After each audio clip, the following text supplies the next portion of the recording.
విక్రమార్క కథలు. పట్టు వదలని విక్రమార్కుడు మరల మోదుగ చెట్టునెక్కి బేతాళుని భుజాన వేసుకొని మౌనంగా నడవసాగాడు.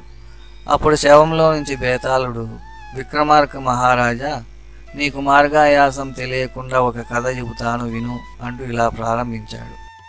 ఒక ఊరిలో ఒక బ్రాహ్మణుడు ఉండేవాడు. అతనికి 3 కొడుకులు.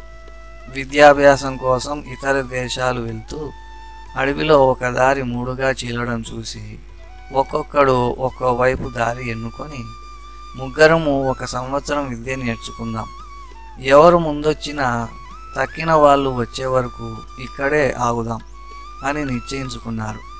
సంవత్సరం గడిచింది. ముగ్గురు ఆ స్థలం దగ్గర కలుసుకున్నారు. పెద్దవాడు తమ్ముళ్ళని, మీరేం విద్యలు నేర్చుకున్నారు అని అడిగాడు. అందుకు, అన్నా, నేను విశల్యకరణి అనే విద్య నేర్చాను. దానితో చెదిరిపోయిన ఎముకలని ఒక చోట సరైన ఆకారంలో అమర్చడం సాధ్యమవుతుంది అని ఒక తమ్ముడు, నేను నేర్చిన సంధానకరణి ద్వారా చెదిరిపోయి విడివడిన అవయవాలను ఏది ఎక్కడుండాలో అలా ఉంచటం వీలవుతుంది అని మరో తమ్ముడు చెప్పారు. నేను సంజీవకరణి నేర్చుకున్నాను. దేహం సచ్చి శిథిలమైన అవయవాలు సరిగ్గా ఉంటే నా విద్యతో బ్రతికించవచ్చు అన్నాడు పెద్దవాడు. ముగ్గురు సంతోషంగా ఇంటి మార్గం పట్టారు. దారిలో ఒక పులి చచ్చిపడింది. నక్కలు రాబందువులు దానిని తినడానికి అవయవాలని అటూ ఇటూ లాగివేశాయి.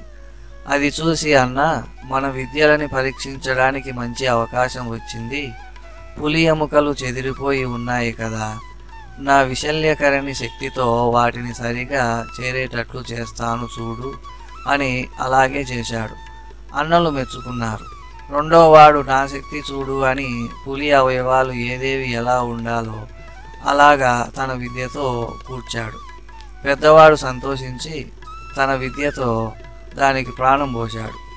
దాంతో ఆ పులి గాండ్రిస్తూ లేచి కళ్ళు తిప్పుతూ వారి మీద దుమికి వాళ్ళు ముగ్గురిని తినివేసిపోయింది. విక్రమార్క, పులిని అలా బతికించడంలో ఎవరి దోషం అధికం అని అడిగిన బేతాళుడికి విక్రమార్కుడు, అది దుష్టమృగం అని తెలిసినా దానికి ప్రాణం పోసిన పెద్దవాడి దోషమే అత్యధికం అని చెప్పాడు.